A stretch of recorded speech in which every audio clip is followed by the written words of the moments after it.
Assalamualaikum warahmatullahi wabarakatuh.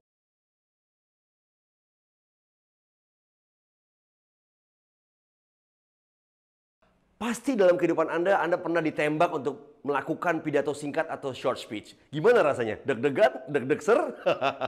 Nah, Anda perlu belajar yang satu ini. Inilah 7 hal yang harus dilakukan untuk membuat atau melakukan pidato singkat. Nah, oke. Saya yakin sebagian dari Anda pasti punya pengalaman hal yang sama. Tiba-tiba diminta untuk berpidato. Terima kasih yang terhormat Bapak Hafri Nugraha sudah hadir menyempatkan diri. Suatu kehormatan bisa menyambut Anda. Dan kami minta waktu 5 menit Bapak menyampaikan beberapa kata. Would you please say a few words, sir? A few words? Kata-katanya a few words sih. Tapi what do I have to say? Apa yang harus saya lakuin?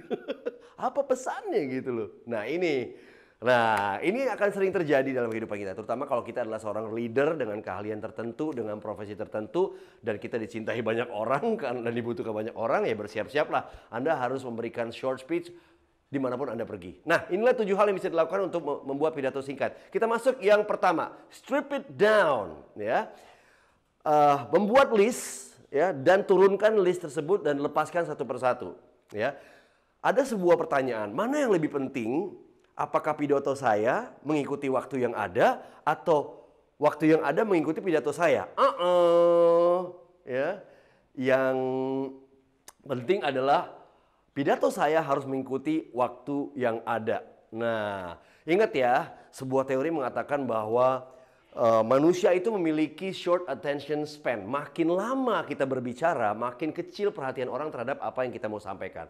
So, bear in mind, penting sekali. Apapun yang Anda mau lakukan namanya juga diminta short speech, few words, ya singkat aja. Tinggal ditanya, saya punya waktu berapa lama? 5 menit. Ya udah strip it down dan sesuaikan konten Anda, misalnya 3 poin saja dalam waktu 5 menit. Itu penting ya. Mindset ini yang penting untuk dijaga. Bukan waktu yang menyesuaikan konten pidato Anda, tapi pidato Anda yang harus menyesuaikan dengan waktu yang disiapkan. Oke, let's go to number 2. Plan and rehearse. Ya. Nah, ada momennya kita tuh punya banyak waktu untuk mempersiapkan sebuah pidato singkat. Misalnya gini, Pak Steny, mohon besok memberikan semangat kepada teman-teman insinyur yang akan dilepas ke berbagai daerah, gitu ya. Berikan semangat mereka tentang motivasi tentang karir, karya dan sebagainya, gitu ya. Langsung Anda tanya, berapa lama waktu yang saya punya? 5 menit, oke. Berapa lama untuk persiapan? 5 hari, Pak. Nah, 5 hari ini harus Anda maksimalkan persiapannya dengan optimum, gitu ya.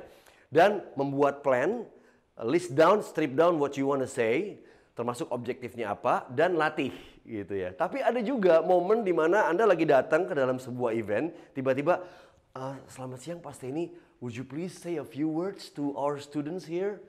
We want to hear something from you because we have been idolizing you, gitu. Misalnya gitu ya. Hah? Mendadak banget. Nah udah, Anda berapa lama waktu yang saya dapat? Misalnya, Bapak punya waktu 3-5 menit Pak. Dan Anda sementara punya waktu ditembak saat itu. Tembak di tempat istilahnya.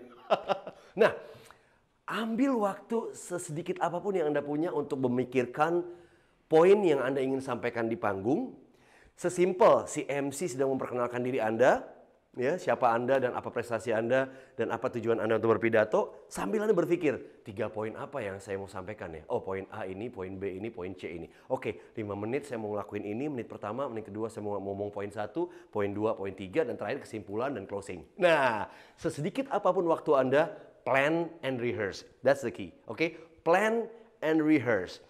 Dan ini paling penting nih teman-teman. Don't fall into the trap of thinking that short remark require less preparation. Kata siapa pidato singkat itu sesingkat persiapannya? Jangan gitu loh. Ya. Justru pidato yang singkat itu harus kita buat se-memorable mungkin, se-powerful mungkin. Dan untuk membuat sebuah pidato yang memorable dan berkesan, ini nggak semudah itu dan tidak sesederhana itu dan tidak secepat itu. Ya. Alokasikan waktu Anda untuk membuat persiapan yang mumpuni, karena di balik persiapan dan planning yang bagus, tersimpan keberhasilan.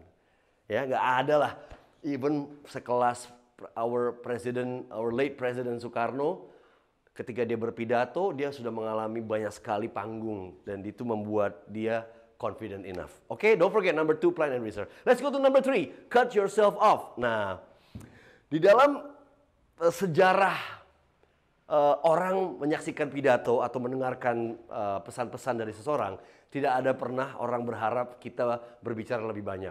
Oh, Stanley, that was a great speech gitu. I wish that speech had been longer. No, cut the crap. Itu nggak akan terjadi gitu ya. Poinnya adalah cut yourself off. Potong apapun yang Anda mau sampaikan, ya. Cut yourself off gitu ya, dan make it more effective and efficient gitu ya. Kalau Anda diberikan waktu 5 menit, ya, potong 20% dari 5 menit tersebut untuk Anda berjaga-jaga untuk buffering ya, atau mungkin memberikan waktu buat audiens bertanya. At least if you're given 5 minutes, potong 20% dari 5 menit yaitu 4 menit saja, dan proyeksikan 4 menit tersebut gitu ya. Tapi ini penting sekali supaya Anda lebih disiplin masalah waktu ya, tapi tidak terburu-buru sehingga akhirnya bikin orang bingung gitu loh. Jadi kurang lebih itu. Itu poin 3.